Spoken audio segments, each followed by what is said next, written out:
Lexus of Wesley Chapel gives us the 2024 Lexus ES 300H in obsidian black over black interior. We have the F Sport handling package, which is not going to just be aesthetics like the design. You're going to alter the chassis when you go this route. Back in 22, we got a refresh for the exterior, reworking the technology in the interior and updating the adaptive cruise control. Well, I'm Anthony from Hawkeye Rides, and I'm going to go over the pros and cons, the problem that I have with the ES, comparable rivals, and we're going to start in the front fascia. Because we have the F Sport handling package, we get the design that's going to come into play. The enlarged grille, we'll get the gloss black that runs into the standard bi LED headlights. We have the triple beam premium LED headlights. This is an upgrade, and the lower air pocket will get the gloss black elements. Bumper is going to be changed because of the F Sport package, as well as the grille surrounding and the rear spoiler,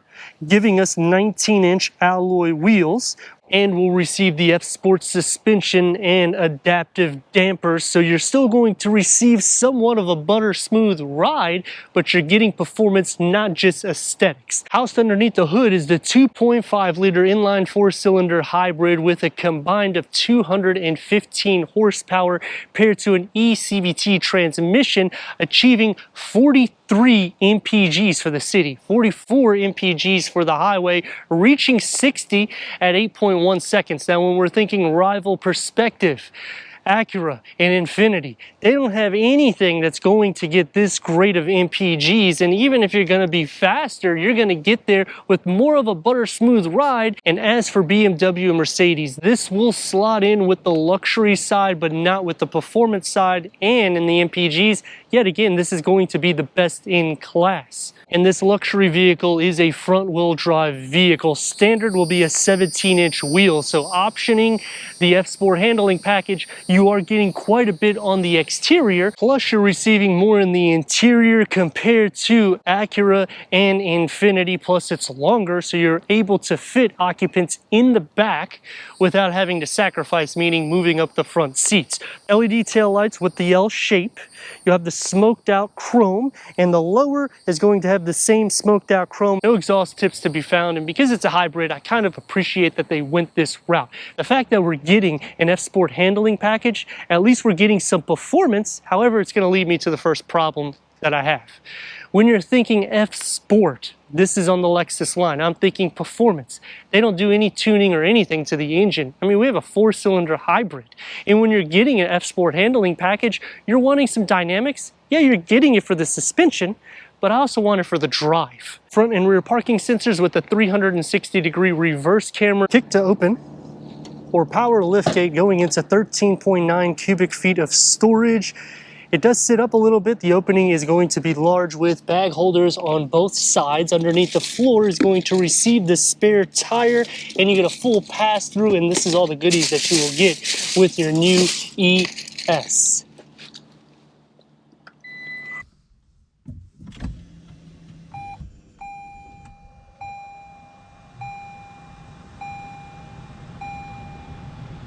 The F Sport adds the new Lux Sport seats, 10-way power seat adjustment for the driver and passenger, heated ventilated seats, memory for the driver, and the sport pedals. Headroom and leg room. The F Sport is going to add some goodies inside. We do have the upgrade Mark Levinston sound system. The dashboard and the door panel configure into each other on the passenger side. Standard is an 8-inch infotainment. This is upgraded to the 12.3. We have Apple CarPlay, Android Auto, Sirius XM, AM, FM, streaming, Bluetooth audio. And when we put it into reverse, we also have the 360-degree reverse camera. Now, what's cool about this is when you reverse, see the vehicle starts looking like it disappears, because it's going to show you basically from the beginning to the end all the way. You'll have full trajectory, and you can change the grid to turn it on and off, and you can change the layout as well. And because we have the 360-degree reverse camera, come here, push the view, and now you get the bird's eye view that can go all around the vehicle. So it makes it a little bit easier to see object. You can also pause it, and you can click onto this so you can see a little bit more of an aerial view. Dual climate control settings, heated steering wheel switch, and to put that power shade in the rear. Have a little storage pocket here for some phones with 2 USB ports and the key fob for the ES. Wireless charging pad, EV mode, opens up as a his or her with a 12 volt and 2 more USB. Leather wrap steering wheel, it's heated, F Sport spec, multi-function with the paddle shifts. The gauge cluster is cool because we have the driver mode. So when you change it to Sport S and Sport S Plus, makes it a little bit more aggressive. Plus you can custom, which you push in, go into the settings here into the infotainment screen, and you can make this as sport derived as possible. And you have a lot of different settings that can be configured in the gauge cluster, including the turn-by-turn navigation. And I just like the way how everything just slides over, very unique with a heads-up display. Flat dashboard layout, and this makes it a lot more sporty too, because instead of putting buttons everywhere, they make it feel like it's a little sports car even though it's a luxury vehicle. Auto dimming rear view mirror and a moon roof. The dashboard and the door panel configure the same way as the passenger side, and you're going to have soft materials where it needs to be pretty much everywhere. One touch up and down for the windows with a smaller storage pocket, and you get a little small change holder for the driver. Headroom and leg room with storage behind both of the front seats. USB ports, 12 volt, air vents, cup holders here in the center with a long armrest, and if you want those sunshades, you got to go to the premium. Otherwise, we're going to have the same material, so you get the satin aluminum inlays, the contrast stitch, soft to touch pretty much everywhere, with about the same size storage pocket. Sliding into the center, the floor isn't flat, the rails are pushed up enough. You'll share some feet space, but leg and shoulder space is actually not going to be altered too much. Knee space can be. Headroom is going to be a little bit more tight because of the LED interior lighting. 215 horsepower combined out of the 2.5 liter inline 4-cylinder hybrid engine. It's not going to be as butter smooth as traditional ES. However, it's still going to be a smooth ride because that's what Lexus is known for. You feel like you sit low to the ground, so I like how they keep that sporty feel in the cabin because the door panels are raised up quite a bit. You have over 5 inches of clearance, so you're taken care of there.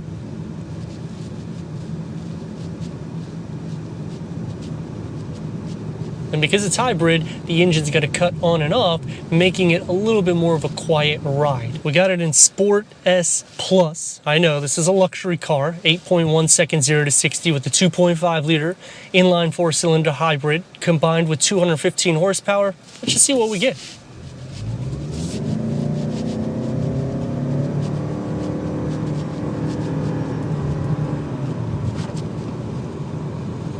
And you can actually get there. That's the nice thing about Lexus. You're doing that with a smooth transition F-Sport handling package. It's not too bad. It's not something that's going to be as dynamic as like a sports car, but for a luxury blend, I think they kind of did a good job. Especially considering you're not just getting a tuned suspension and adaptive dampers, but you're also receiving interior and exterior aesthetics to make it a little bit more sporty. Feels a little wide. The steering has a little weight to it, but it's still good for an everyday blend.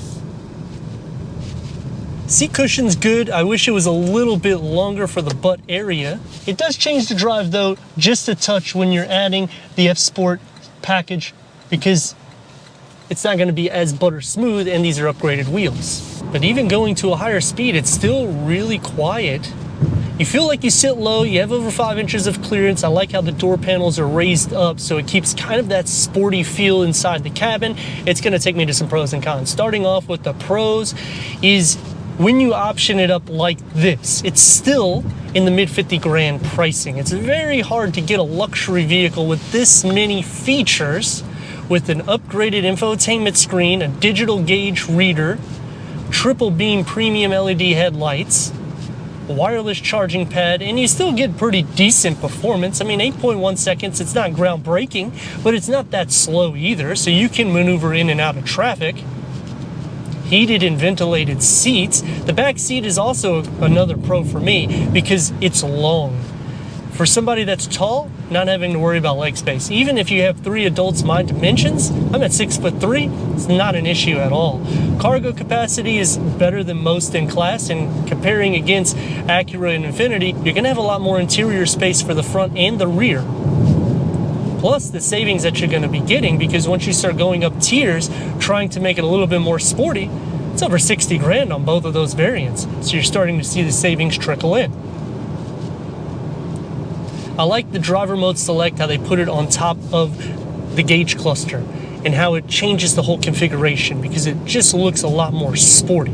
Some cons to the vehicle is when you're getting upgrades to this, you have to pretty much upgrade everything in order to get it like this. And then they start not necessarily nickel and diming you, but I kind of wish some of these things were thrown in as a package instead of doing like an a la carte. And the seats for me is a con, because they feel very similar to Toyota, and when I'm paying that premium, I don't necessarily mind seeing badges of Toyota, because I understand it's the same company, but I want things to be a little bit different. Just like they have changed the dashboard configuration, it's somewhat similar to the 2024 Camry, but the way they have put this infotainment screen and they've cut off that driver focus setup, and that's why I like Lexus a little bit more than Toyota, not just because of the luxury, but it cleans up any of those areas that needed some touch-ups. And because this is a luxury sedan, it can be comparable to BMW and Mercedes. It will be outclassed in performance.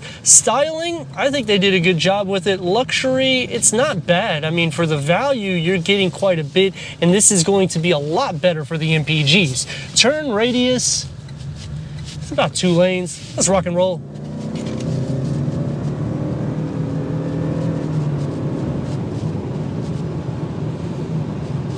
You can see it is quick enough.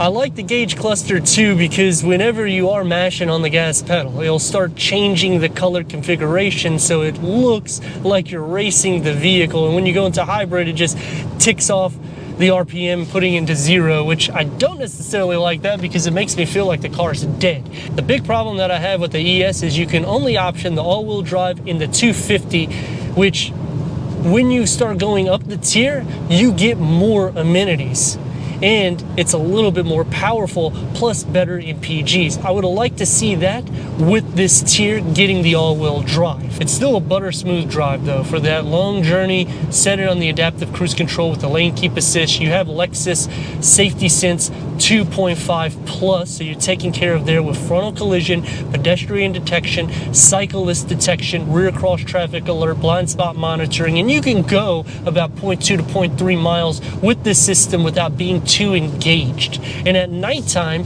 it's even a little bit more potent in the sense of reading things that you may not be able to see. Is this better than Infiniti and Acura? For MPGs in the daily use, yes. If you're looking for performance, it's not going to have it as much as there, because if you go into Infiniti, you could get the Red Sport 400, which starts around 60 grand. This is pretty much specced out.